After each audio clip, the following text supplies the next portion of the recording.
سائقه 8 سال پیش بود که برای اولین بار به عنوان جنگنده عملیاتی وارد خدمت شد.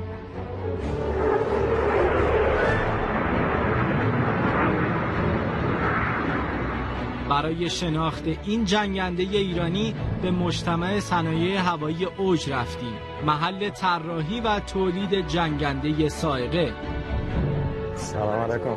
روزتون بخیر. ممنون. جنگنده سائقه واقعا ایرانیه؟ مسئله که همیشه از اون ابتدا مد نظر بوده قطع وابستگی تو بحث تکنولوژی ساخت پرنده ها بوده. جنگنده واقعا ایرانیه. در حال حاضر هم ساخت این پرنده بدون هیچ گونه وابستگی در واقع داره انجام میشه. جا داره اینو من خدمتتون عرض کنم که من اول به عنوان خلبان F5 پرواز می‌کردم تو نیروی هوایی و دوره تاکتیکی تا معلمی رو دیدم. بعد افتخار اینو داشتم که با این هواپیما به عنوان به اصطلاح خلبان آزمایشگر پرواز کنم و تمامی پروازهای این هواپیما رو در شرایط مختلف جوی انجام بدیم. و چیزی که من تو این هواپیما دیدم واقعا نسبت به مدل‌های همتراز خودش یا با خود F5 بخوام مقایسه کنیم اصلا قابل قیاس نیست.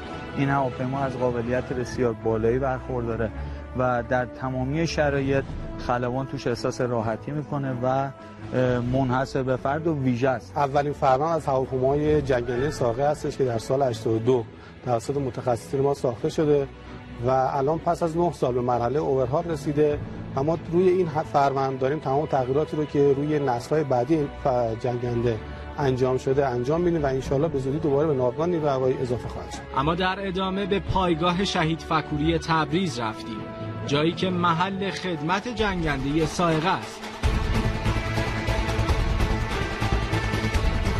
فرصت این رو پیدا کردم که تو کابین جنگنده ساخت کشورمون بنشینم. این هواپیما اکثر گیجای مخصوصا موتورش دیجیتال، راحت‌تر کار کردن با این هواپیما. به اصطلاح این هواپیما ایزی مینتیننس برای ما. این هواپیما آماده هر نوع درگیری، یعنی واقعا میشه گفت این هواپیمای به‌روزه. نگاه گردش ما متوجه که دو تا سکان عمودی داره که شبیه هواپیمای هم F18 هستش در واقع. با اجازه افسر فنی تونستم دقایقی قبل از پرواز دوربین کوچکی رو در داخل کابین سائقه نصب کنم.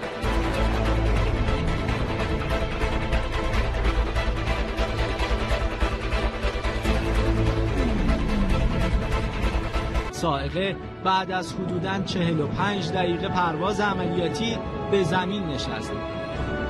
پرواز بسیار عالی بود و من افتخار میکنم که با هواپیمای ساخت کشور خودمون این پرواز انجام دادیم.